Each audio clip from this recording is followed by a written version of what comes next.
Hello, नमस्ते सर्वांना, माझ्या मैत्रिणींना. मी आज काही गोष्टी माझ्या मनातल्या तुम्हाला बोलायला लागले. कारण कारण ज्या गोष्टी आता मला अनुभवल्या आहेत ते तुम्हाला सांगते. कारण जे तुम्हाला परत अशा गोष्टी अनुभवायला नको. जेव्हा तुम्ही काहीतरी नोकरी करत असता, गृहिणी असता, तुमचे मिस्टर कामाला असतात, म्हणजे नवरा कामाला असतो आपला, तेव्हा पैसे जमा करा.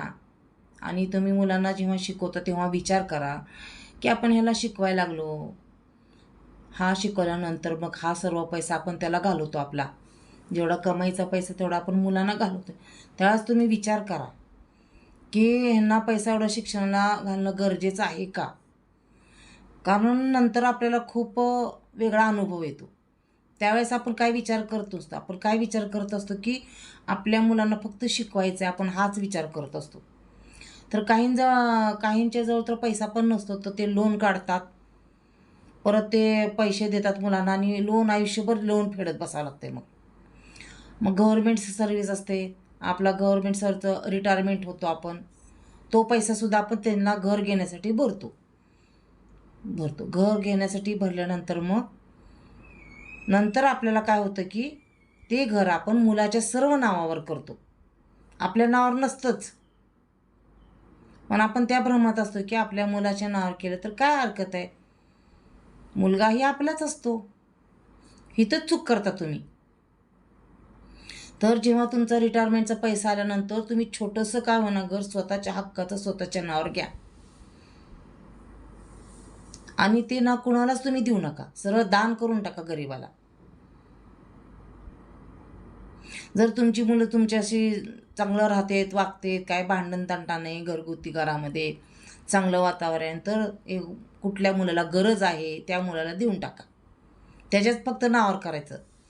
आणि पहिल्यांदाच तुम्ही जेव्हा प्लॅनिंग करताना घर घ्यायचं तेव्हाच टाकायचं की ज्या मुलाला आपल्याला एक गरज आहे त्या मुला एकट्याचंच नाव टाकायचं, स्पष्ट सांगायचं.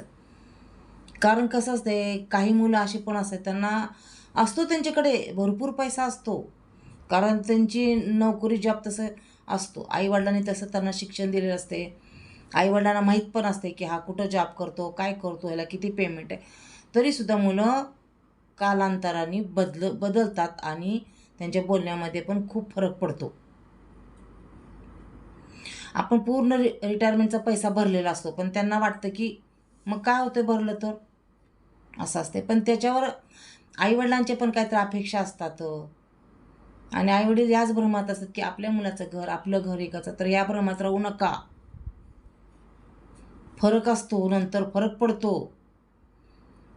मुलगा कसा असतो, सगळी मुलं अशी नसतात, पण काही मुलं अशा असतात बोलताना काही गोष्टीचा विचार करत नाहीत. आपण काय बोलालो बापाला, काय बोलालो आपण आईला, हे बोलणं योग्य आहे का. अक्षरशः तर काही मुलं आईबापाला घरातून हाकलून देतात, त्यांचा पेन्शनचा पैसा घेतात, सगळं घेतात. घर घेताना आईनी सगळे दागिने सुद्धा मोडलेले असतात, पण त्यांना आठवत नाही येते. कधीसुद्धा 10 वर्षात म्हणत नाहीत की आई तुझे दागिने मोडलेत, हे दागिने घे तुझे. ते तर लांबच राहिलं, मोडले असतील काय होतंय. म्हणून तुमची संपत्ती तुमच्याजवळ जपून ठेवा, वृद्धाश्रमला दान करा, मुलांना अजिबात देऊ नका. ज्या मुलांना गरज आहे त्या मुलांना द्या. काही मुलं नंतर खूप बिघडतात म्हणजे काय बदलतात. ते विश्वास ठेवू नका अजिबात. आणि तुम्हाला मुद्दाम सांगायला लागले, म्हणजे समजा तुम्ही नोकरी करत आहे, आता तुम्हाला परत आता पेन्शन येणार आहे, पेन्शनचा तुमचा पैसा मिळणार आहे गव्हर्मेंट जॉबचा. काय करणार तर गव्हर्मेंट जॉब पण नसतो, त्यांनी काय करायचा विचार करा. आपल्याला गव्हर्मेंटचा जॉब आहे, पैसा आला ना, पहिल्यांदा तुम्ही स्वतःसाठी छोटंसं काय ना घर घ्या, कुठंही घ्या तुम्ही, जिथं तुमची नोकरीचं म्हणजे रिटायरमेंट होतं आहे. मी तुम्हाला ह्याच्यासाठी सांगायला लागले की सगळी मुलं तशी नसतात. काही मुलं आईवडिलांवर प्रेम करत असतात, आईवडिलांना सांगतात हे तुझंच घर आहे, तुझंच घर आहे म्हणतात सुद्धा, पण नंतर तसं होत नाही. अक्षरशः घरातून निघून जा म्हणतात मुलं. इथं काय काम नाही तुमचं, जा म्हणते निघून घरात. भाऊ, आई, वडील, बहिणी, कुणाला बहिणी असतात तर त्यांनासुद्धा ते तिरस्कार करायला लागतात, कारण त्यांना काही दिसत नसतं. त्यांच्या डोळ्यावर किंवा जर त्यांचा दिमाग ना वेगळा झालेला असतो, त्यांच्या डोळ्यावर एक झापड आलेली असते. सगळं माझं आहे, माझं माझं असं त्याला वाटत असतं. म्हणून असं काही करू नका. तुम्हाला शक्य होईल तेवढं स्वतःच्या नावावर घर घ्या तुम्ही, जेणेकरून तुमच्याजवळ मुलं राहिली पाहिजे. असं म्हणायला नाही पाहिजे की मी माझ्या मुलाजवळ राहते. मुलांनी असं म्हणायला पाहिजे की मी माझ्या आईवडिलांजवळ राहतो. जोपर्यंत आईवडील जिवंत आहे ना, त्यांनी तोपर्यंत आईवडिलांजवळच राहायला पाहिजे, असं म्हणायला पाहिजे. सांगण्याचा उद्देश आहे तुमच्या चांगलं लक्षात आलेलं असेल, कारण हे कलियुग आहे. कलियुग आहे म्हणते तर मला काय खरं वाटत नव्हतं. कलियुग काय असते कलियुग. मग कलियुगने मला खूप काही जाणून दिलं, खूप काही मला दाखवून दिलं कलियुगनी. आणि आता वाटायलं की कलियुग म्हणजे खरंच कलियुग आहे. मी कधीही विश्वास ठेवला नव्हता कलियुगवर. कधीही तुम्ही स्वतःचा थोडा तरी विचार करा तुम्हाला, आणि तुम्ही भरपूर असं पैसा साठवा की जेणेकरून आपण शेवटपर्यंत आपल्याला राहायला पाहिजे.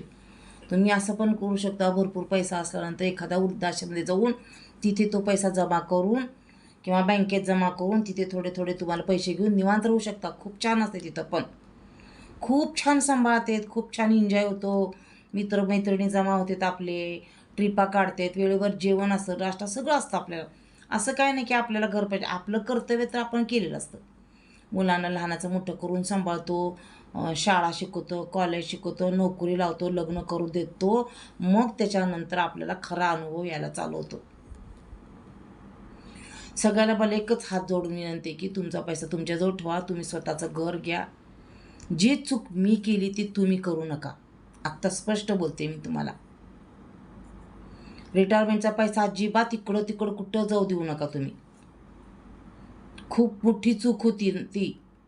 पश्चातापाशिवाय काय मिळत नाही आपल्याला.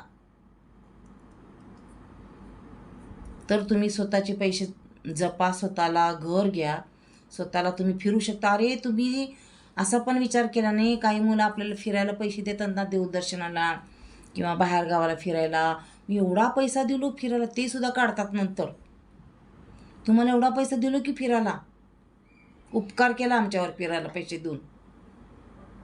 काय बोले उपकारासारखं बोलतात, उपकार केल्यासारखं बोलतात. म्हणजे पैसा फिरायला दिल्यानंतर सुद्धा त्यांनी खूप मोठा उपकार केला आपल्यावर. आपण त्यांना लहानपणी शाळा शिकवताना पैसा भरला नाही, कॉलेजला भरला नाही, सगळ्या झाडाचे तोडून आपण दिलो. सर्व म्हणते झाड आहे का तोडून तुम्हाला पैसे द्यायला, मग आपण त्यावेळेस झाडाला तोडूनच पैसे दिलेत. विचार करा तुम्ही. आपण सुद्धा झाडाला तोडूनच त्यांना पैसे दिलेत असं त्यांना वाटतं. सावध राहा तुम्ही. आणि पहिलं पण आमचं जे घर होतं जुनं, ते सुद्धा माझ्या मिस्टरांनी त्यांच्या वडिलांच्या नावावर केलं. ते सुद्धा हातातनं गेलं आमच्या. आहे पण ती कधी मिळेल तेव्हा मिळेल. तिथं सुद्धा आमच्या जावांनी कब्जा करून ठेवलाय. म्हणून तुम्हाला सांगते मी, स्वतःचं घरच करा बाबा. मला तर खूप पश्चाताप व्हायला लागलाय. काही भरोसा नसते मुलांचा. काहीही बोलतात मुलं, काही पण बोलतात. विचार करत नाही. मला सगळं माहीत आहे, मला असं माहीत आहे. काही माहीत नसते पोरांनो तुम्हाला, बाळांनो. तुम्हाला जे माहीत असते ना, खूप वेगळं असते ते. जे माहीत असतं पण तुम्ही त्याचं हे करत नाही, समजून घेत नाहीत. माहीत असलेल्या गोष्टी तुम्हाला समजूनच घेता येत नाहीत, कारण तुम्ही वेगळा विश्वास गेलेला असतात. तर मुलं वेगळ्या विश्वास जाण्याआधी तुम्ही सावध व्हा. माझ्या मैत्रिणीनं तुम्हाला मी सांगायला लागले, स्वतःचं घर घ्या नावावर. थोडं छोटंसं का होईना, स्वतःचं घर घ्या नावावर. कष्ट करा, मुलांना शिकवा आणि परत काही करू नका त्यांना. गेलं तरी तुमच्या नावावर करा. त्याचं नाव कुठंच नसायला पाहिजे तिथं. चला मी मुद्दाम तुम्हाला सांगते, कारण की बऱ्याच काही गोष्टी अनुभवल्यात मी. कलियुग म्हणा किंवा बरंच काही. त्याच्यामुळे मी सांगते तुम्हाला एवढं. मी टेन्शनमध्ये आहे असं काय नाही, पण बऱ्याच लोकांचं पण ऐकून अनुभव घेतला आहे मी. मला पण तुम्हाला सावध करायचं होतं की बऱ्याच लोकांना मी जागेविषयी पण अगोदर सावध केलेलं आहे. त्यांनी पण ते माझं ऐकून कुठं कुठं त्यांची जागा, शेती वगैरे आहे त्यांनी स्वतःच्या नावावर करून घेतलेलं आहे. तसं तुम्ही पण करून घ्या.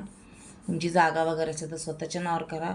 छोटंसं घर स्वतःच्या नावावर बांधा, जेणेकरून तिथून तुम्हाला कोणी जा म्हणणार नाही. कुठला मुलगा, कुठली सून तुम्हाला निघ म्हणणार नाही त्या घरातून. असं तुम्हाला एक तुमचं स्वतःचं घर करा. एवढंच तुम्हाला सांगायचं आहे. मी आत्ता हा व्हिडिओ केला की मला आठवलं सगळं. म्हणलं सांगून तर द्यावं, म्हणलं पुढच्या पिढीला किंवा पुढचे जे अजून ज्यांनी नोकरीच करतायत, अजून रिटायरमेंट व्हायचं आहे त्यांना, त्यामुळे तुम्ही सावध व्हा. अगोदर तुम्हाला मी सावध करते. पटपट काय बोलून गेले, कारण मला परत लक्षात राहत नाही ना. तर त्यातलं पण काय मी समजा चुकीचं काय बोललेलं असेल तर ते पण तुम्ही समजून जावा की मी का पटपट एवढं बोलून गेली, कारण मला परत विसरलं होतं आहे. ज्यावेळेस काय काय गोष्टी आठवतात आणि त्यावेळेस पटकन आपण बोलावं लागतं, तर होत नाही. आता व्हिडिओ करावा मग करावा, मुद्दा मी तुम्हाला सांगते की तुम्ही सावध व्हावं म्हणून. बऱ्याच गोष्टी असतात नंतर त्याच्यातून, तरी तुम्हाला थोड्या थोड्या गोष्टी मी सांगत जाईल. चला मग सगळ्यांनी स्वतःचं घर घ्या, स्वतःच्या नावावर काहीतरी करा. मुलांना पण जेवढा आपल्याकडं पैसा आहे तेवढंच शिकवा. त्यांना लोन हे काढून ते काढून तुम्ही शिकवलं ना, तर काय काय मुलं चांगलं आहे, पण काय काय मुलं नंतर बदलून पडतात. असं आहे. म्हणतात माझ्याकडे झाड आहे का, झाडाला तोडून पैसे देऊ का? म्हणजे आपण झाडाला तोडून त्यांना पैसे घातलेले आहे मुलांना आपल्या. असं त्यांना वाटतं की आईवडिलांनी झाडाला तोडूनच घातलेलं आहे असं वाटते.